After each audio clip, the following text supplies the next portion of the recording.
primeiro tópico, então, né, relevante, é definir quem vai participar desse planejamento estratégico, ok? Porque aí são as pessoas, em geral, são as pessoas que são responsáveis tanto pela implementação dessas estratégias, quanto por entender e traduzir, né, as expectativas dos outros stakeholders, né, dos outros interessados, em objetivos, ok? Então, a primeira coisa, a gente define quem deve participar desse processo de planejamento, ok? E aí, quando eu tô falando de planejamento, ele pode servir para o anual, ele pode servir para qualquer outra periodicidade que você tenha definido para sua empresa.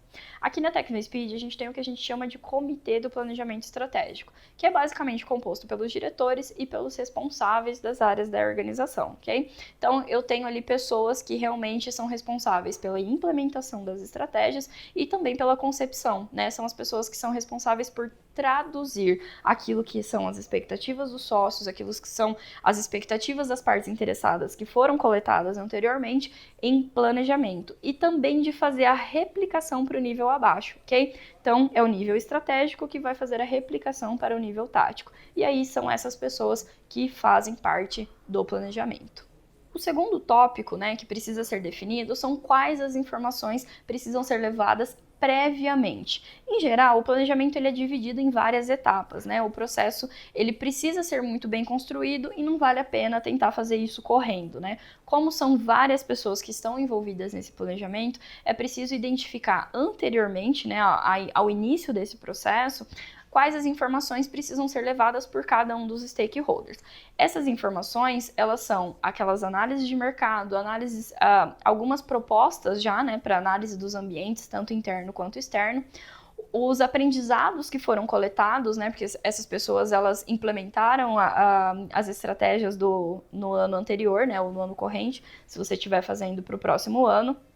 Então, é necessário que elas levem esses aprendizados e que elas levem as informações mais relevantes, né, em relação ao que está acontecendo ou que aconteceu dentro das suas operações ou dentro dos seus setores, tá?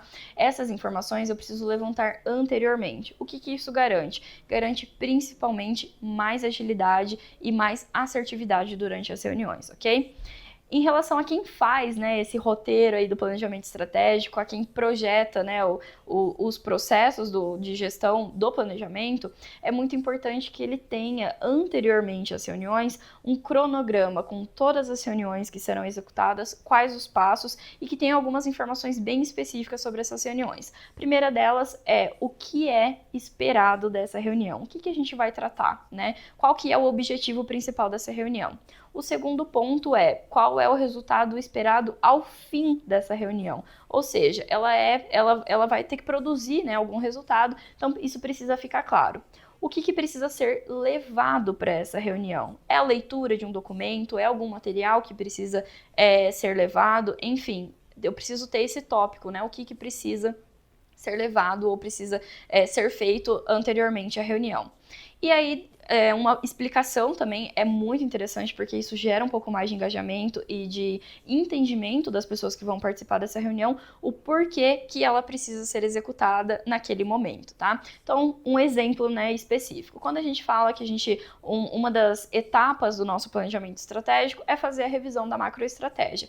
E essa etapa, ela precisa ser feita antes de fazer a construção do planejamento estratégico, né? Porque o meu planejamento, ele vai ser baseado naquilo que eu estou no que eu estou revisando. Então, eu preciso revisar primeiro a minha visão, eu preciso revisar primeiro os meus valores, os meus ativos, né, os meus ativos tangíveis, intangíveis, entender os meus recursos, para que depois, com todas essas informações, eu faça o planejamento. Então, essa etapa, ela precisa ser claro o porquê eu preciso fazer essa etapa antes da próxima, ok? É só uma breve explicação.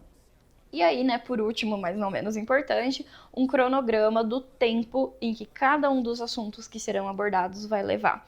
Essa questão do tempo é fundamental, né? Na verdade, eu tô aqui falando um pouquinho sobre a questão de gerenciamento de reunião, mas quando a gente fala de planejamento estratégico, para a gente não perder o foco, para não começar a discutir coisas que não fazem sentido ou se aprofundar em nível operacional, né, em relação aos assuntos, é muito importante que tenha esse controle, que tenha esse acompanhamento do andamento das reuniões, ok? Então, essas são algumas informações que precisam estar claras antes do planejamento em si começar, ok? Então, o primeiro ponto, a gente definiu lá quem vai precisar participar dessas reuniões. O segundo ponto, todo o cronograma, né, de quais as etapas serão vencidas.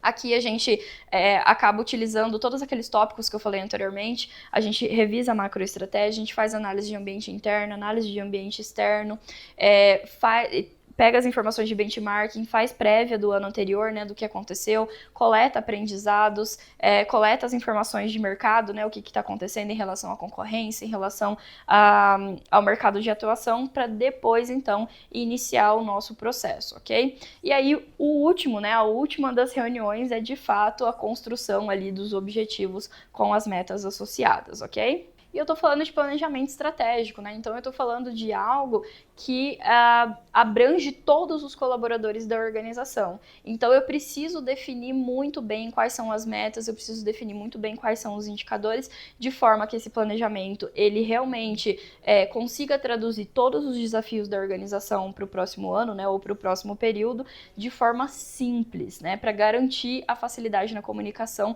assertiva para todos os níveis, né, lá do estratégico, do tático e do operacional, tá? O segredo do planejamento estratégico é na seleção, é principalmente a seleção dos desafios e a seleção dos indicadores e metas que esses desafios, de como esses desafios serão medidos, tá?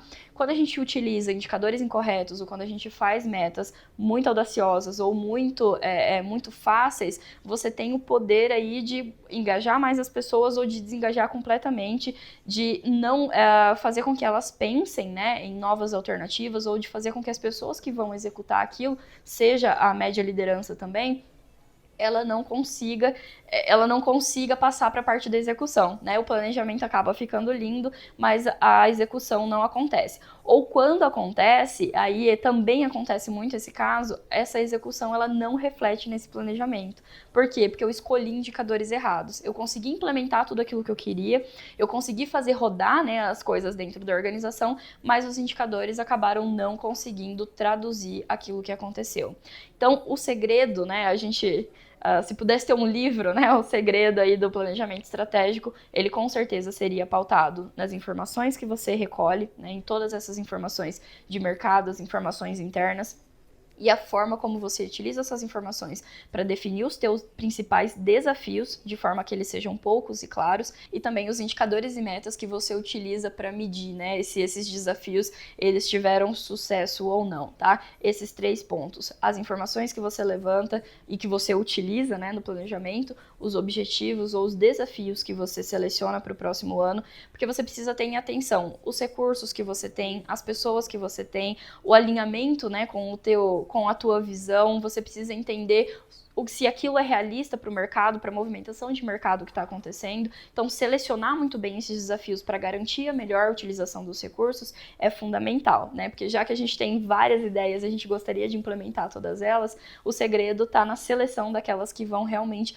alavancar ou que vão potencializar o resultado se forem implementadas. E aí, por último, né, como a gente mede isso? Porque se a gente escolhe esses indicadores de forma incorreta, a gente acaba não conseguindo medir se aquilo que foi executado de fato gerou resultados positivos ou não, né? Então tem essa incoerência.